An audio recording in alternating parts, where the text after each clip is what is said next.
Pas berdi Bozorovga. Bozorov ichkariga to'p o'tmadi. Muhiddinov. Sharof Muhiddinov to'xtab qoldi.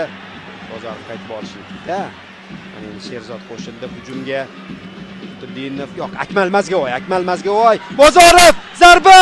Gol!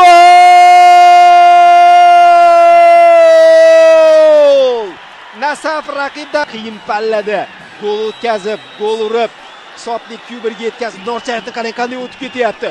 Ikkita o'yinchidan, yana kimdan deng? Odil Hamrobekov hamda Bobur Yo'ldoshevni mana bu tarzda ortda qoldiryapti Oybek Bozorov. Yugurmadi ham. Mana tepdi, joyladi, yotib olib nishonladi. Mana yotib olib nishonladi. Yugurishga ham kuch qolmagandi. Mana shu golga u butun aqlini, kuchini sarfladi va hal qildi. 2-1 do'stlar. Nasaf gol urdi, endi Bunyodkorchi.